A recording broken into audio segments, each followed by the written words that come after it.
Hello everyone and welcome to Comfort Circle, where we haven't been posting in a while because we are on break. This is Kalia coming to you from my room, and today we'll be talking about seasons, where scripture comes from Ecclesiastes 3 and 1 through 8. First, I will pray. Dear God, thank you for gathering us here today on this Sunday, first Sunday of the year of 2016. We thank you and praise you for all that you do, and we thank you for allowing us to make it to another year. We thank you for the word that you're bringing forth tonight, and I just pray that their hearts are open and their minds are receptive, and that they get whatever that you use me to pour out to them, your spirit and your words and your revelation, that whoever may need it, just pray that the chains break and fall. Your name, amen. So, seasons. So I will read scripture first, but I will read it from the amplified version. It's on my computer, so I'm not ignoring you. I'm just looking at it on my computer. My phone is being used for something else. I have my Bible. Don't get me wrong. I just like amp. Okay, so Ecclesiastes 3 and 1 amplified version. There is a season, point of time, for everything, and a time for season.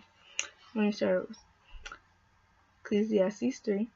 There is a season, parentheses, appointed time, for everything, and a time for every delight and event or purpose under heaven. A time to be born and a time to die. A time to plant and a time to uproot what is planted. A time to kill and a time to heal. A time to tear down and a time to build up. And I'm reading up until verse 8. A time to weep and a time to laugh. A time to mourn and a time to dance.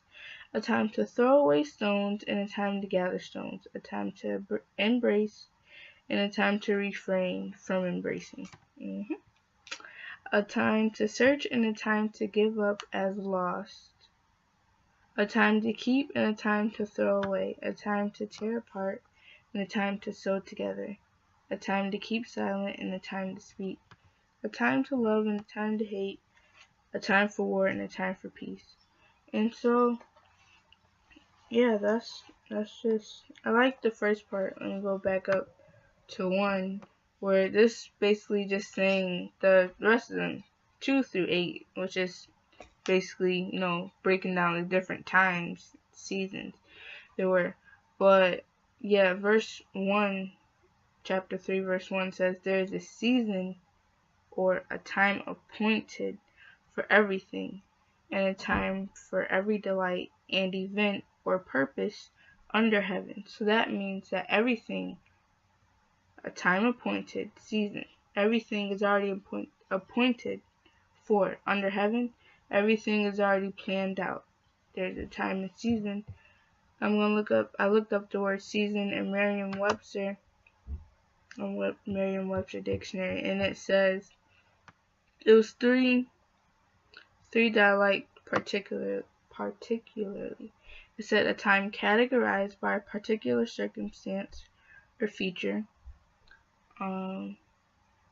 or a suitable or natural time or occasion. So right here it says it's categorized by a particular circumstance or feature. Then another one says that it's due by nature, naturally. It's done.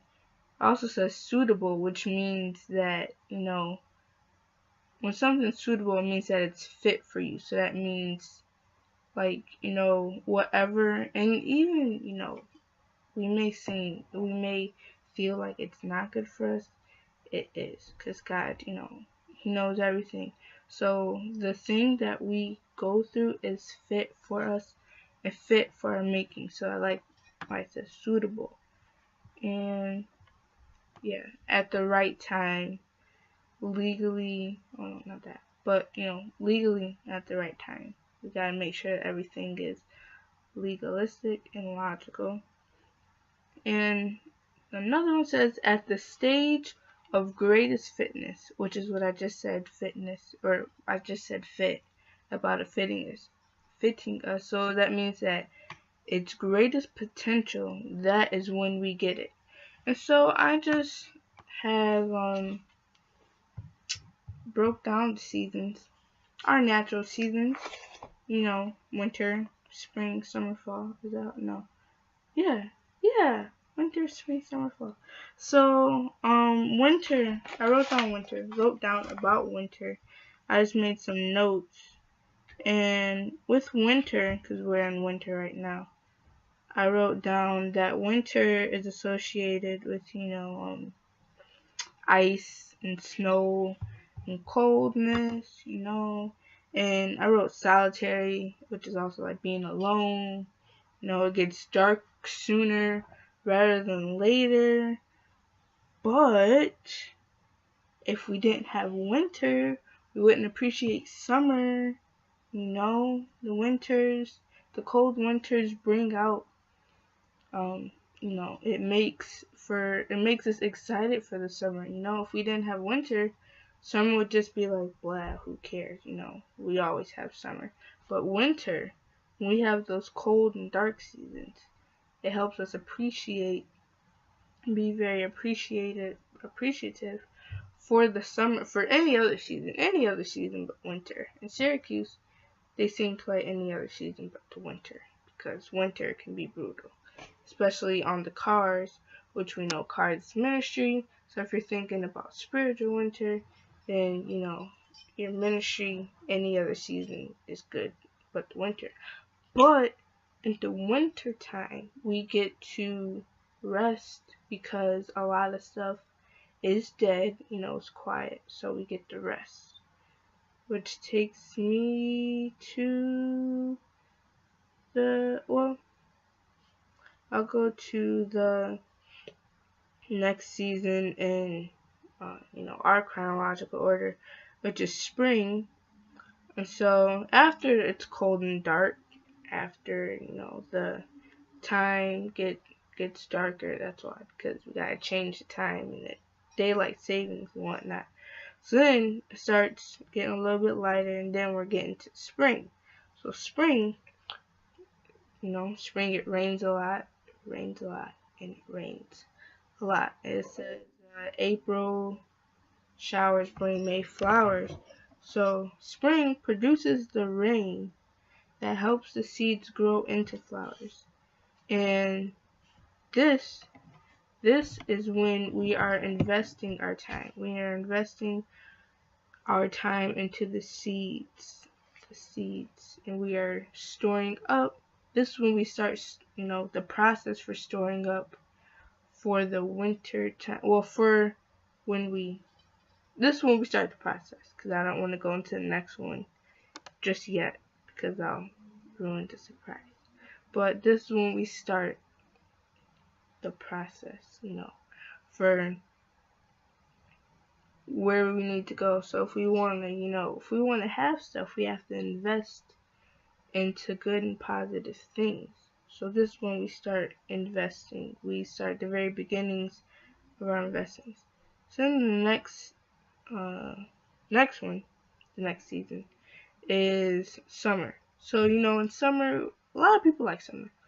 I enjoy summer. My birthday's in the summer, so why not enjoy it? Not in school. It's a good time. Get to hang out with people. It's longer days. It's bright and sunny. It's hot. I don't like the hotness, but it's fun. Everyone's around, like I said, and it just reminds me of like kindness, because everyone's like happier because the sun's out, which is, I guess, scientifically proven that the sun, there's some stuff in the sun like the melanin. I don't think that's the word, but it's something along the lines of that word, like the melanin, something in the sun that has to do with melanin. It like produces this energy that makes us happy, on the inside. And so that has something to do with that. But even if we think about summer, like summer in the spiritual aspect, it's like you're up, you're good, you're good. It's like we have these stages where, we can be dark, cold, feel alone. It's winter, spring, where it's like it's a lot of rain, which is, I guess, sort of like people crying, rain. But water, even in the Bible says, water is like renewing and it's like new life and it's like washing away all sins and stuff. So it's like cleansing you, it's preparing you for a fresh new start. So after the snow, after, the winter, when the spring comes, it's washing away all that snow, melting all the snow, it's melting everything is starting to get a little bit warmer. So then that's when, all that flushes away. So then that's why we're able to plant the seeds and invest in the seeds, because all the snow is gone, all the ice is gone. We're in a new season. We're in a new time. We're in a new point, a new position in our life. But we got to get rid of the old stuff first before we, start planting. We got to get a fresh foundation, a good foundation.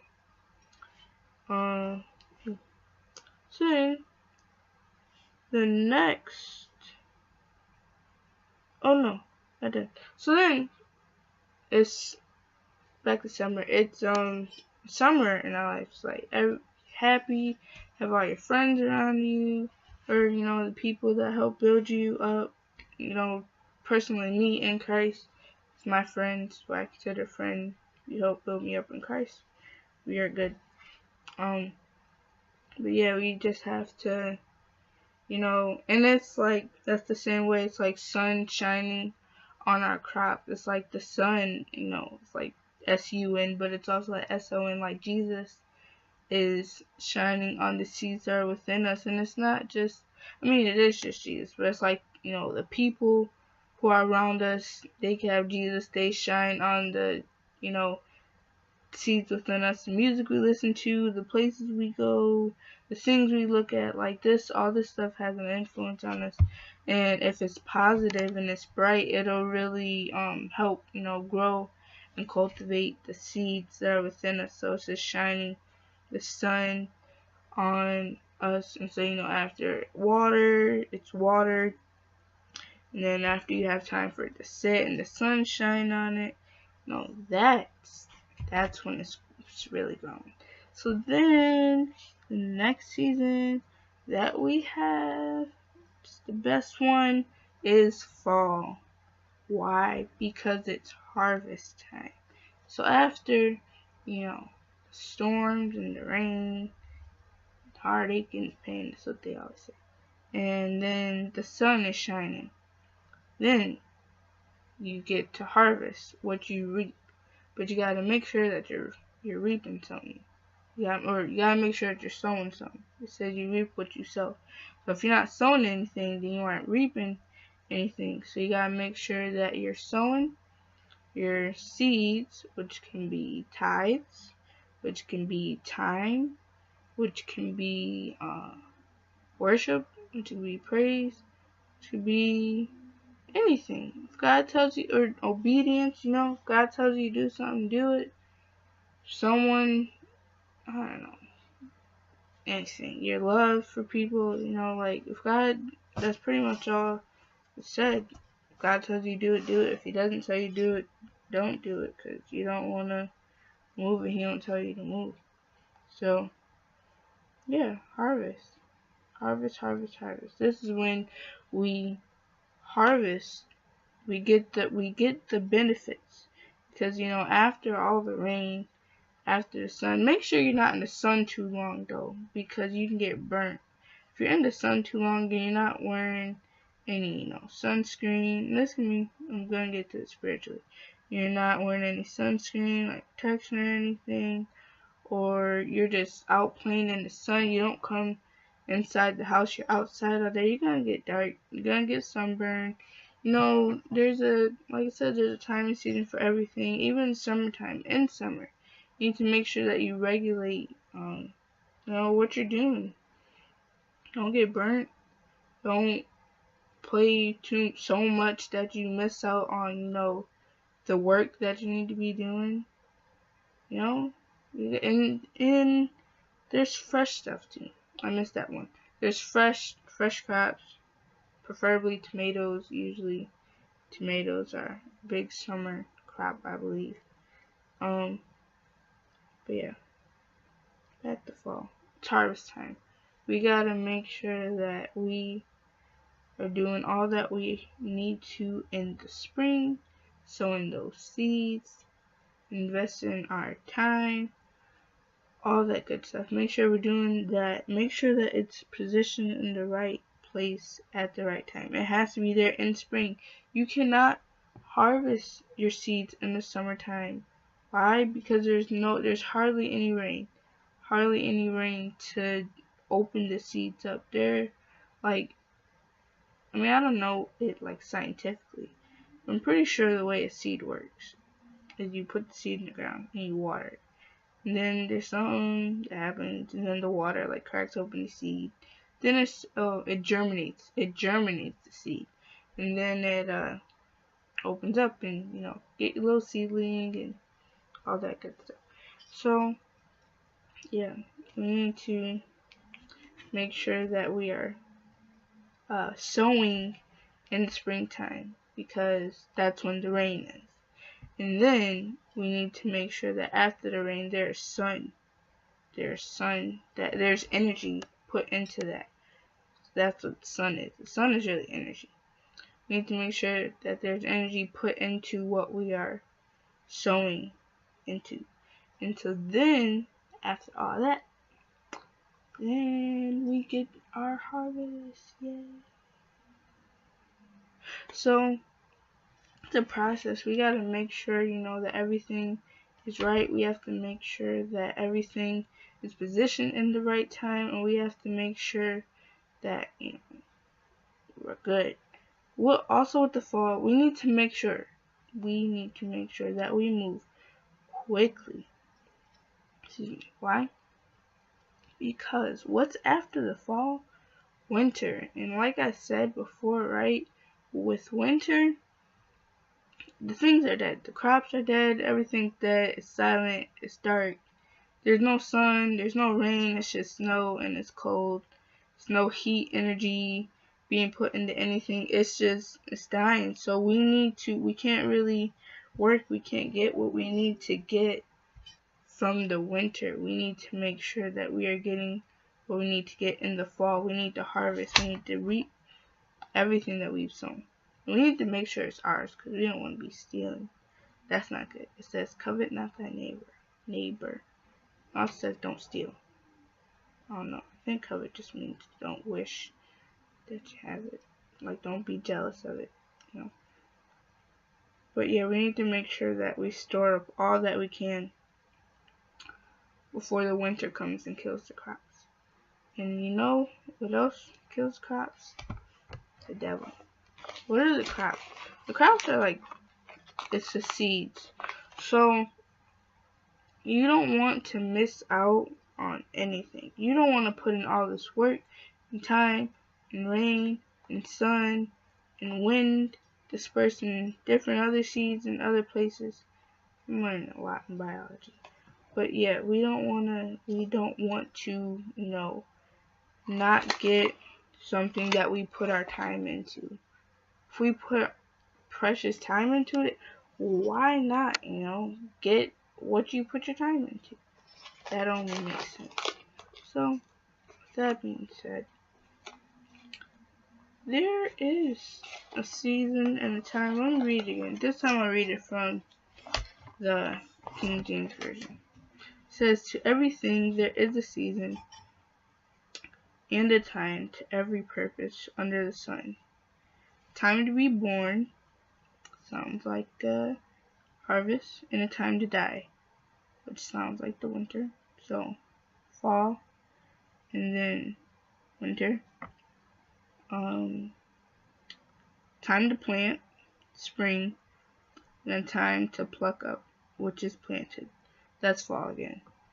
Okay. Time to kill, winter again. Time to heal, sounds like summer. Time to break down, that sounds like harvest, so that's fall. And time to build up, which is spring, which is when we build up. So as you see, the seasons are here. God knows exactly what he's doing. God knew what he was doing back then. He knows what he's doing right now. And so we just need to, hold on. Seasons it's okay. It says that there are seasons to everything. There's a time appointed for everything. And even if you think about seasons, if you think about seasons, seasoning, the stuff that you add to your food so that it has flavor. So it's like seasoning. It's like seasoning. These seasons are adding flavor to your life, It's not just bland. It's like there's variety. And these changes are adding spice, It's like spice to your life. So you should be happy that there are seasons because, like I said, winter helps you appreciate summer. Spring is pretty good. It just rains a lot. But yeah, summer, sometimes it's hot. So then they'll say we want the fall. So then you appreciate the fall. Fall is harvest, but then it's kind of cold there too. Then you say I want the spring. It makes us appreciate like everything. And I love the way that God works because even when we learn to not appreciate things, he still makes a way for us to appreciate the things that he needs for us to appreciate. He'll place different things in our lives for us to, get closer, seek closer things, get closer to what he needs us to do, to get to, where we need to go. He'll place things in our life, place people in our life, place situations, in our life, so that we can learn next time to appreciate what we have or, what we don't have. Because there's sometimes you could say you want something and then he gives it to you and then you realize that's not what I want at all. So just words I give to you. Trust God. Always, know that he knows what he's doing. He knows exactly what he's doing. Which reminds me, Jeremiah 29:11, which says, "For I know the thoughts that I think toward you, saith the Lord, thoughts of peace and not of evil, to give you an expected end." So, he has thoughts of peace for us. He knows everything that he assigns to us and for us is to make us better because he has thoughts of peace for us. He wants to give us the expected end, which he already knows. So he already he knows what to expect out of us and for us because he planned it. It's no surprise. He doesn't want our life to be a surprise to us either. How do we find out his will? First off, by seeking him. Second off, by reading his promises. This is the will of God, the Bible. That is his will to us, for us, the Word. He is the living Word. And we need to make sure that we're always checking in and reading, just finding out, what did he promise us? What am I, supposed to have? What am I supposed to have? Like, this tells us what we're supposed to have. This tells us how we're supposed to get it. So if you're missing something, if you need something, seek God. Read the Bible. I told someone today, I said, if you, don't know too much about what you're doing, just type in Google, say, scriptures on, if you're dealing with specific things, say you're dealing with, like, problems with sleeping, scriptures on sweet sleep or something like that, just like, if you really need to hear from God. Like, He'll talk to you in any way, shape, or form. As long as it's out of love, because, sometimes demons talk to people too. But just know, God's got you. He's got me. He's got the whole world in his hands. That's a song. But yeah, you guys be blessed. And we will be back as a whole soon. We go back to school in like 2 weeks. So we will see you then. We will. Christian and I. And I believe Ashley. And whoever else is on campus. God may lead us to other people. Or other people to us. He may just place them there. We may strike up a conversation about God and they'll be like, hey, I love God too. You never know how he works. But I thank you all for watching this. And I pray that you all, understand seasons that God has placed for us. And don't, this right now, even though it is winter, don't give up. Don't give in. God has everything under control. If he can part a whole sea, the Red Sea, if he could part the Red Sea for Israel, all of Israel, all the people that Moses had with him, and then stop it as soon as the Egyptians come, I'm sure, I am almost certain and positive that he can fix our problems. They are called, what he says, light afflictions. And you will see us soon. So you guys be blessed. Have a blessed night, month, year. If this is the first and last video you watch, pray it's not. But if it is, just be blessed. Highly favored.